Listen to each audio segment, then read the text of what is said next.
What is up, everybody? Welcome back to the Debbie Royale YouTube channel. We're back with a Dynasty price check. So for these videos, we like to highlight one player, looking at it as a sell, a buy. What is this guy? What's his value going in Superflex leagues and one quarterback leagues? And what is his outlook? What are we going for? Are we buying? Are we selling? Giving you actionable content. Today, we're talking about Christian McCaffrey. So we're looking at it from just a standpoint of in Dynasty. Are we buying Christian McCaffrey? Are we moving him? What are we doing with this guy? Can we expect him to kind of be on a competitive team, go out there and win you another championship, which he probably won you last year? Or should this be the time you pivot off of them? And then what can you pivot off of them, right? All about actionable content, all about, hey, what are you moving him for? So we know what he did last year. He was a dog. 24.5 fantasy points per game, almost 400 total. You have to love the targets that he got last year.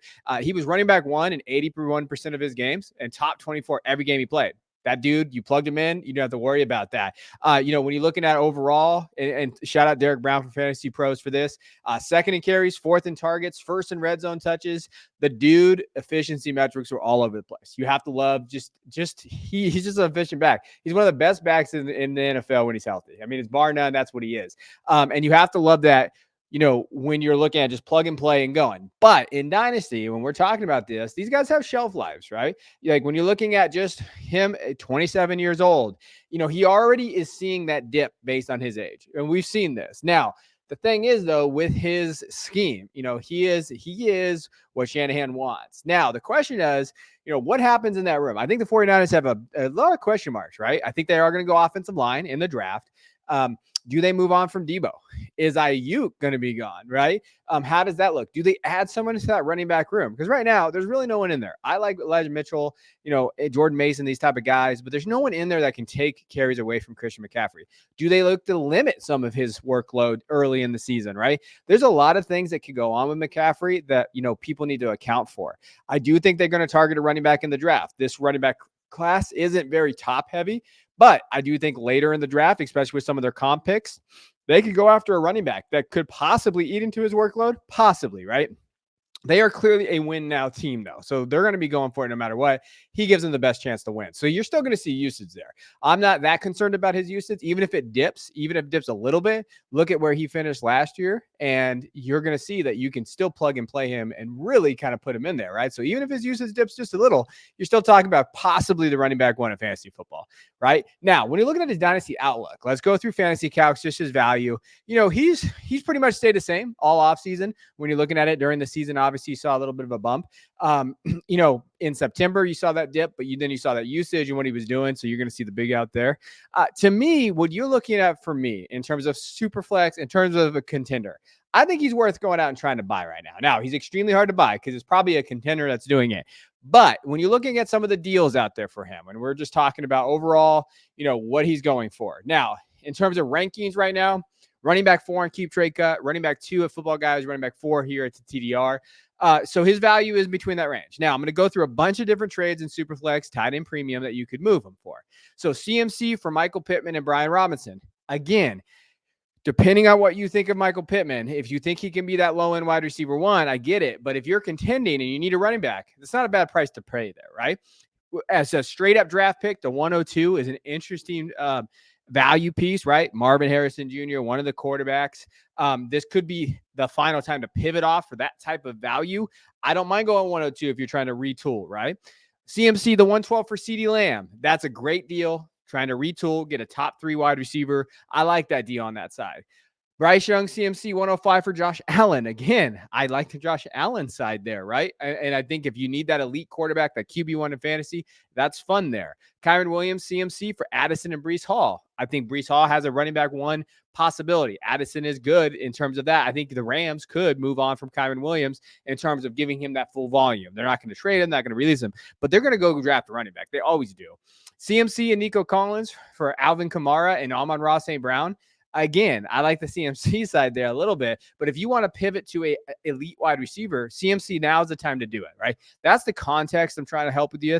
Like CMC is netting guys like Jamar Chase still.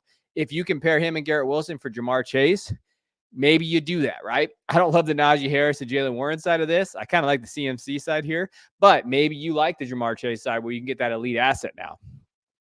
So some more here.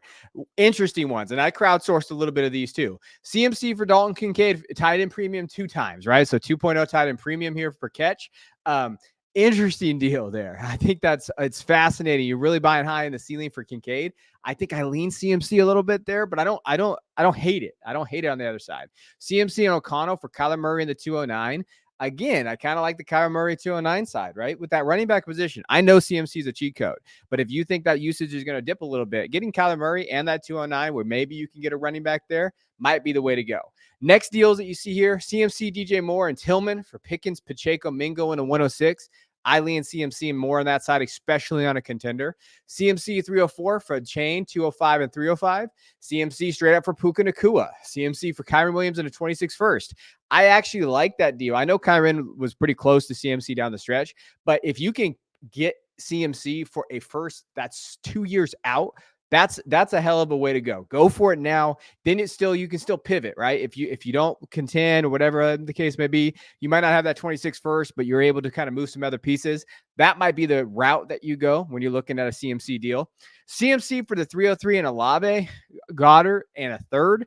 Man, I still like CMC on that side. And then Devontae and CMC for a chain, Keaton Mitchell, Zay Flowers in the 201. That is the quintessential going for it as a contender and, going to rebuild and retooling on the other side.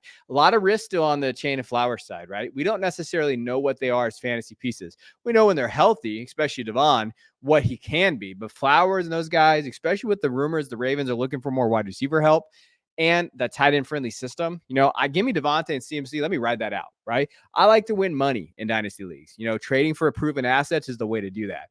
Now, because I know we don't always talk about it, I definitely want to. One quarterback dynasty leagues exist, even though they don't get a ton of love out there. But CMC for the 105 and one quarterback is 103 too, and that range is really what he's going for. So outside the Marvin Malik tier, right? So the Ndunze, maybe the Caleb at 105.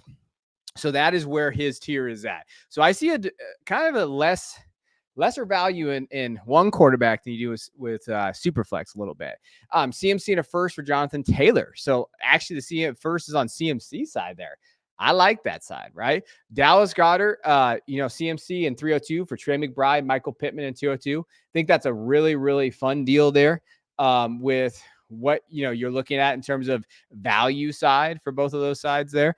A lot of fun there. Then CMC first and Kyler Williams on the other side, right? So if you want to get Jonathan Taylor, you're gonna have to give up a first in CMC. But on the other side, if you want to get Kyler Williams, you add that first there.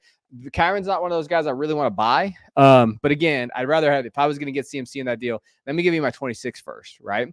Austin Eckler, CMC for Nico Collins and Travis Etienne.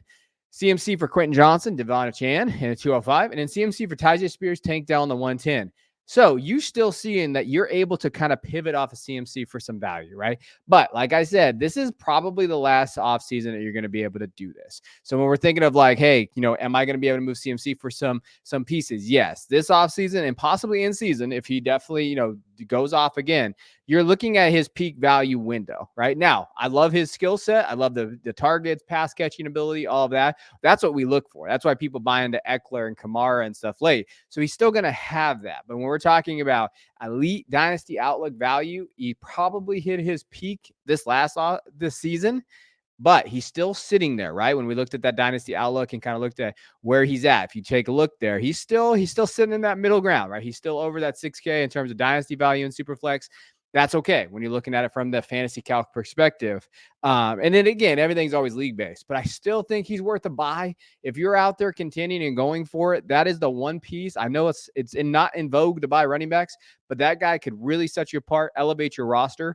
And based on the prices, I don't hate it. I wouldn't give up the top 5 wide receivers that we saw in some of those deals. That's why I probably lean the other way. But depending on where you can move, maybe running back market isn't that strong in your dynasty league. That's the way I would definitely go. So let me know in the comments. Let me know if you have some CMC deals out there. I'll dive into them. If you think you're buying them, let me know. But appreciate you guys tuning in. See you guys next time.